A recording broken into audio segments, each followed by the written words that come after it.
A continuación, y para finalizar la presente jornada académica, intentaré presentar de forma más resumida posible el gran currículum y la variedad de reconocimientos del maestro Juan Carlos Casañi.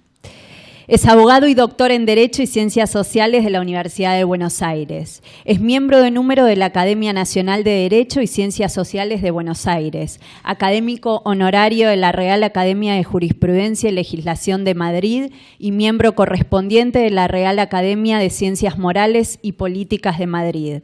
También es miembro de las Academias de Derecho de Colombia y Perú, miembro de la Academia Internacional de Derecho Comparado.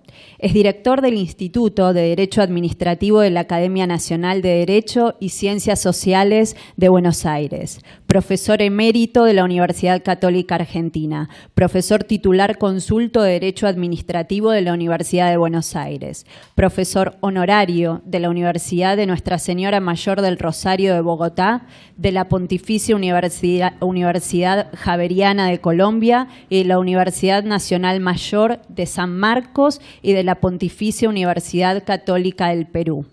Es profesor ad honorem de la Facultad de Derecho de la Universidad Católica del Uruguay y de otras universidades iberoamericanas. Por su actividad científica en el campo del derecho administrativo, obtuvo una serie de premios, entre los que cabe mencionar el otorgado por el Colegio de Abogados de la Ciudad de Buenos Aires en el año 1970, primer premio en el concurso Doctor 10, y el premio Conex de Platino en el año 1996, correspondiente a derecho administrativo, tributario y penal. El gobierno francés lo distinguió con la Legión de Honor en el año 2003. La Universidad del Colegio Mayor de Nuestra Señora de Rosario le otorgó el grado de doctor honoris causa en agosto del corriente año. Es autor de numerosos libros y publicaciones sobre temas de su especialidad, entre las que figuran el curso de Derecho Administrativo que va por la 11ª edición. Pido un cálido y fuerte aplauso para el doctor Casañi.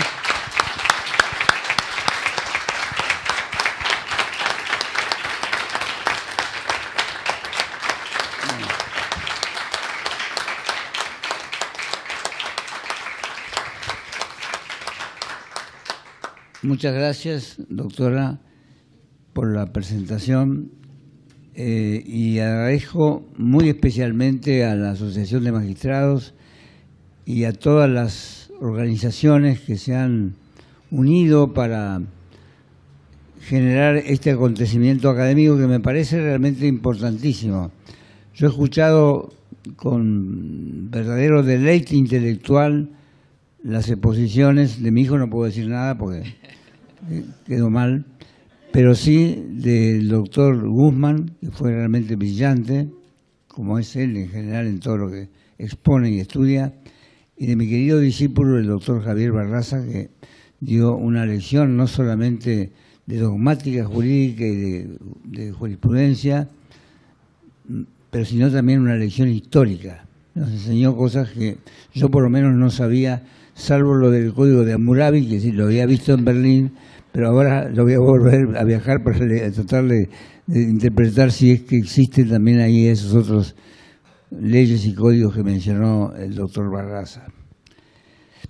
Yo voy a hablar aquí, primero en forma breve, para evitar la huida del derecho administrativo, que es un peligro bastante generalizado hoy día, sino para tratar de exponer cómo es el nuevo escenario del derecho público. ¿Qué es lo que ha cambiado? No digo de mi época esta parte, que ha cambiado una barbaridad. Es un derecho dinámico, ¿no es cierto? Un derecho de constante formación, que nunca va a cambiar de actitud porque eso está en la propia naturaleza del derecho público. Está para quedarse y para irse. Más para irse que para quedarse. Entonces, eso nos obliga constantemente a estar al día y adaptar un poco las instituciones a los requerimientos de la sociedad. Porque en definitiva el derecho administrativo está hecho para eso, para satisfacer las necesidades de la gente y no la de la administración pública, para cumplir una función de servicio. Porque en definitiva el poder, como dice el Papa, todos lo repiten esto sin entenderlo ni practicarlo mucho, el poder es servicio. No es el servicio de un partido, ni es el servicio de una persona, es el servicio de la población. Todos nosotros estamos, en definitiva, cuando hemos tenido alguna situación de poder, en esa perspectiva de hacer el bien de todos y evitar el mal de todos, ¿no? Ese es nuestro objetivo. Yo diría que en esta nueva, digamos, perspectiva que ofrece el derecho público, lo primero que salta a la vista es la modificación que ha habido en la jerarquía de las fuentes del derecho. Por eso se está hablando, y ya en esto hay bastante coincidencia doctrinaria en la filosofía del derecho y en la ciencia política, de un cambio de paradigma. Y que ese cambio de paradigma, que viene a ser nada más que una nueva visión, como decía Kuntz en el libro que tiene sobre las revoluciones científicas, ese nuevo paradigma significa darle más importancia a los principios que a las normas. Por eso muchos denominan a este fenómeno como principialismo, por ejemplo.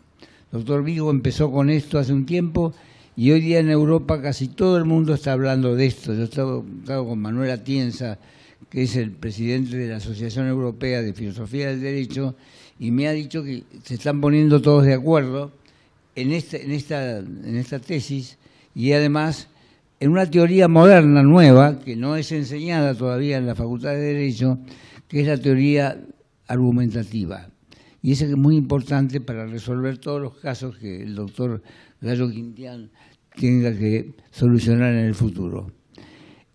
Esto de los principios no les gusta a los constitucionalistas que yo se los recuerde, pero en realidad el mérito de la creación de esto le corresponde al derecho administrativo, ¿no?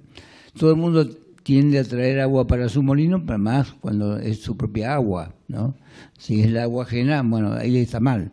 Pero si es la propia agua, no creo que sea malo decir que esto empezó en Francia, fíjense, Francia, cuna del positivismo legalista. En las postrimerías de 1944, el Consejo de Estado francés fue respetado porque venía de antes, no había sido nunca cambiado, y empezó a darse cuenta que no podía aplicar las leyes que se habían dictado en la época del... Saben que en Francia había dos zonas, ¿no es cierto? La zona que era la que presidía el mariscal Pétain, que era un pobre hombre que había sido héroe de la guerra, pero que fue víctima de todo este proceso. Entonces, esas leyes no se podían aplicar, eran leyes arbitrarias, eran leyes inconstitucionales, que sobre todo violaban los principios fundamentales de la persona humana. Y entonces el Consejo de Estado dijo que por encima de esas leyes estaban los principios generales del derecho, aunque no estuvieran escritos, y que aunque no estuvieran escritos y positivizados, esos principios tenían una fuerza vinculante y prevalecían siempre sobre las leyes. El primero que se dio cuenta de esto es un profesor que ya murió, yo lo conocí, Jean Rivero, que escribió una serie de artículos que después fueron traducidos en España en la década del 50, como ustedes saben, allí floreció una generación extraordinaria, es a la cual le debemos todos los grandes adelantos de la ciencia administrativa moderna, de la ciencia jurídica administrativa moderna, que son Eduardo García Enterría, Jesús González Pérez, Fernando Garrido Falla y José Luis Villar Palacín, para poner los más grandes, las más grandes celebridades que hubo en esa época, que fundaron la revista de administración pública que nucleó a toda esta gente y un grupo de jóvenes que empezaron a crear, digamos, un nuevo derecho que se difundió en toda Europa y hoy día llevó a España a un nivel muy superior que inclusive que la doctrina francesa y hasta que la doctrina alemana, ¿no? Bueno, esto este fenómeno hizo que en España comenzaran los trabajos sobre los principios generales del derecho. Empezó González Pérez escribiendo sobre el método, sobre el principio general de la buena fe, sobre un libro magnífico, que ya ahora va por la 3ª edición, sobre la dignidad de la persona humana. Luego, bueno, vinieron otros trabajos, García Enterría, un libro magnífico, Reflexiones sobre la ley y los principios generales del derecho. Bueno, se armó todo un bagaje doctrinario que empezó a repensar el derecho administrativo sobre la base de los principios. Siempre fue un derecho de principios, porque ustedes leen cualquier obra de clásica y lean la obra misma de Bielsa o la de Villegas Basair Basso y van a ver que había muy poco derecho positivo. Casi todo eran digamos, instituciones de creación doctrinaria. ¿Y qué pasó después? Después pasó que vinieron las constituciones. La ley fundamental de Bonn, más o menos en esa época, sale en el año 49, la Constitución española de 1978, y entonces empiezan a decir, a sentar la regla de que la administración está sujeta a la ley y al derecho. ¿Cómo se traduce esto? Está sujeta a la ley positiva, ¿no es cierto?, y al derecho representado por los principios generales del derecho. En términos medievales, diríamos, a la ley natural y a la ley positiva. Eso se interpretó así en toda Europa y provocó que la caída abrupta, porque alguien había que echarle la culpa de todas las barbaridades que había hecho. Nosotros argentinos estamos acostumbrados a eso, ¿no?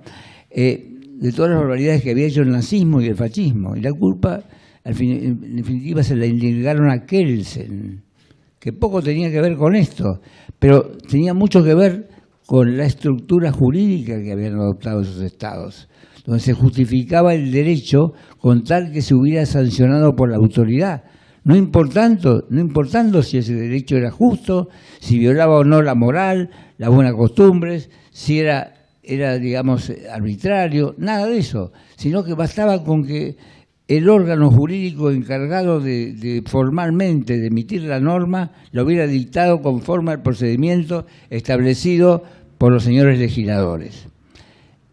Y decían entonces, porque ese era un dogma también que se repetía hasta el hartazgo, que el derecho regulaba su propia creación. Nada más falso. El derecho regula la propia creación del derecho formal, pero no regula la propia creación del derecho que corre por otras vías.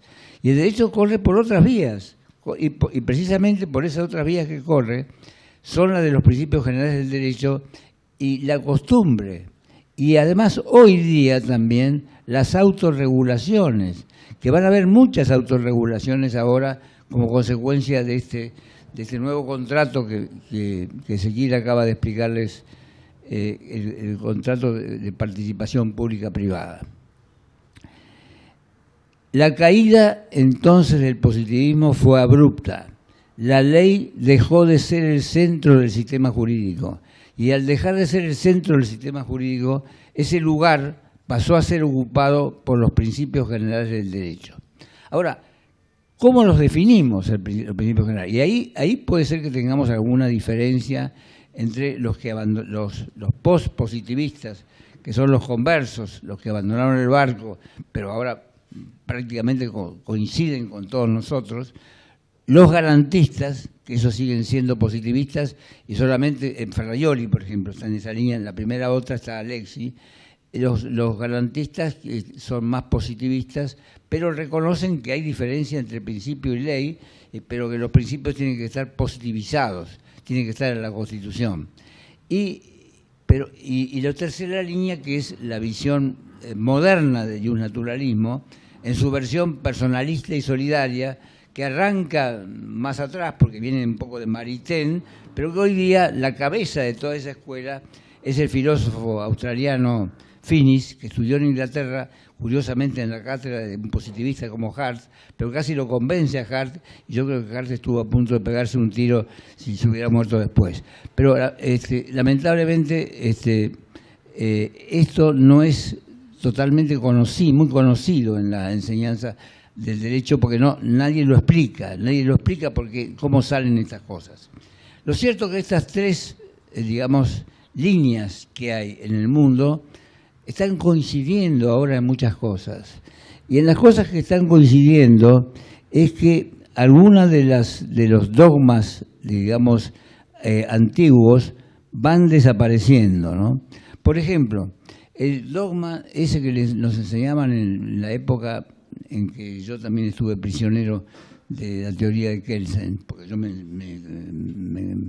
eduqué dentro de la teoría pura del derecho, y el hombre que me salvó, que me tiró un salvavidas, no era de plomo, sino era bueno, fue Werner Goldschmidt, que me enseñaba conmigo en la UCA y me fue un poco guiando, y eso me permitió un poco ser un autodidacta en esta materia y salir del positivismo.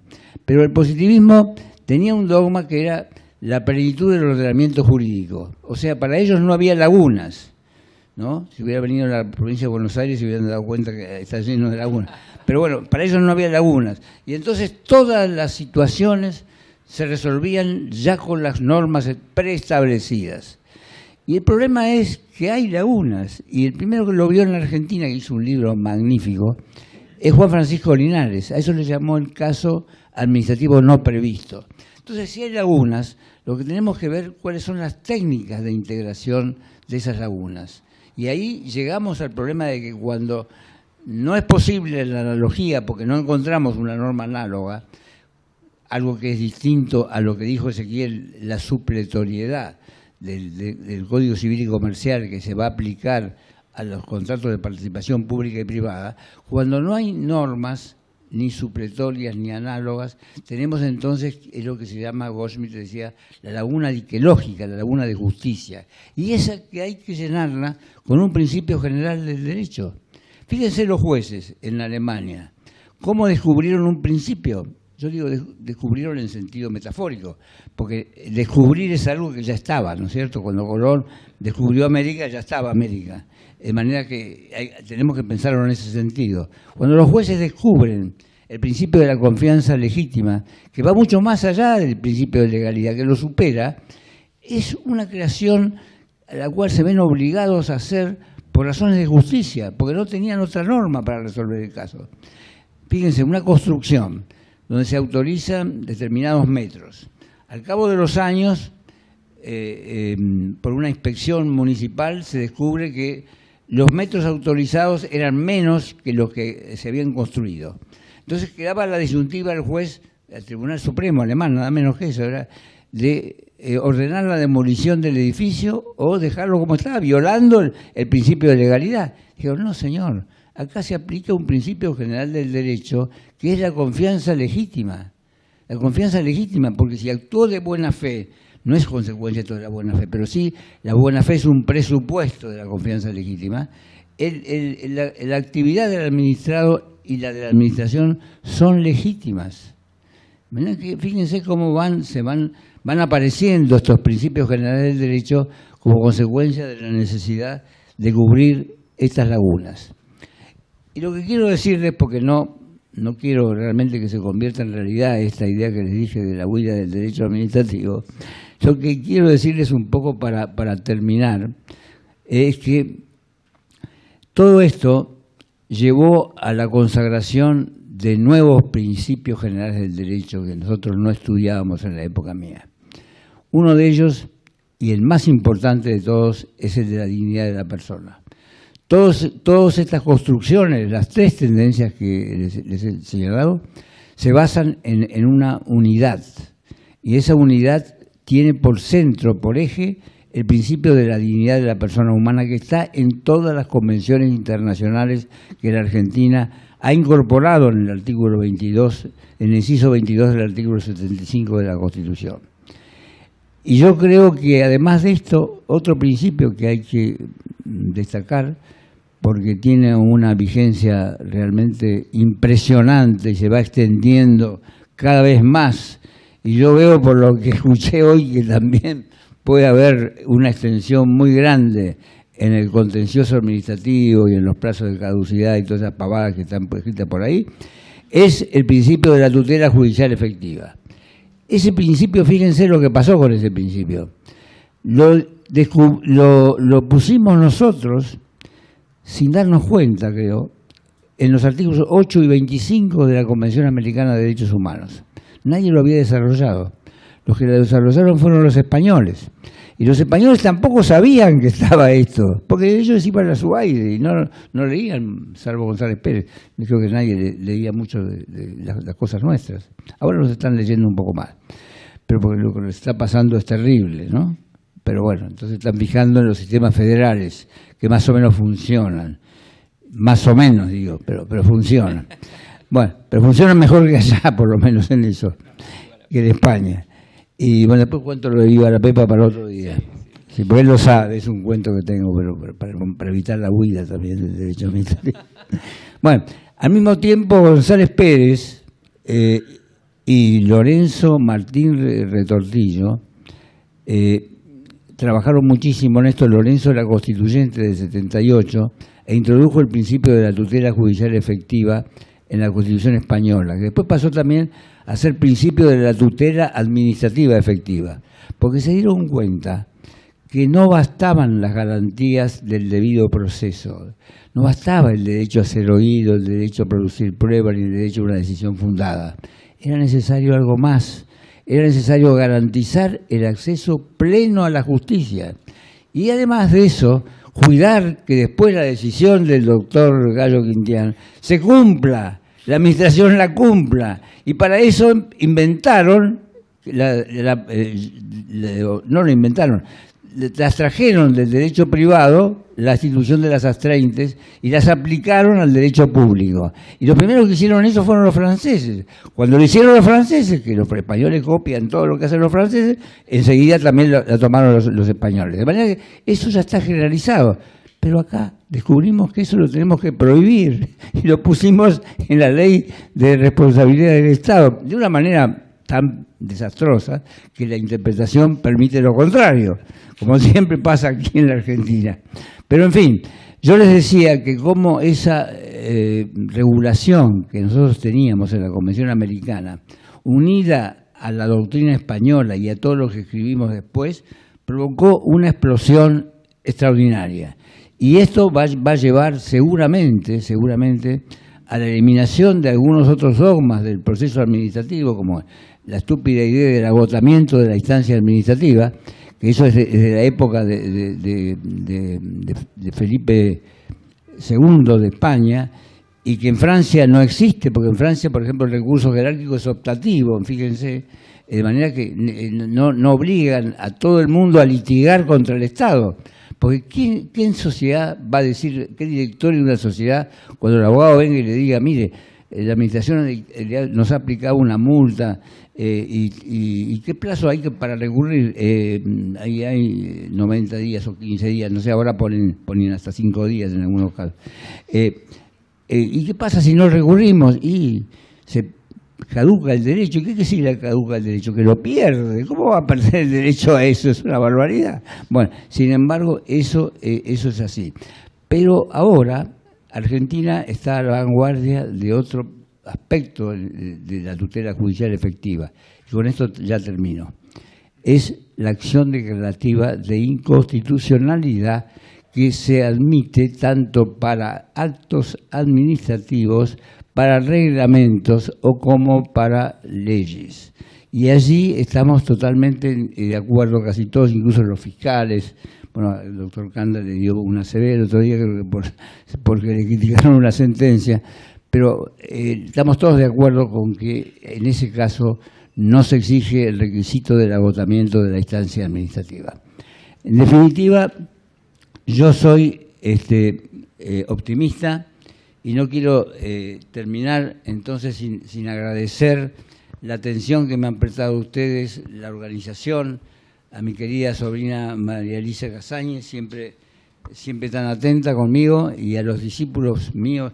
Guzmán fue de alguna manera, recibió alguna enseñanza en la maestría. Javier lo conozco desde que empezó su carrera docente y veo con mucha alegría cómo cada día que los escucho van progresando en todo, en oratoria, en método, y Dios, estoy seguro que van a superar de lejos a sus maestros, a los que han tenido como maestros, como pasa siempre en la vida. Bueno, muchas gracias a todos nuevamente.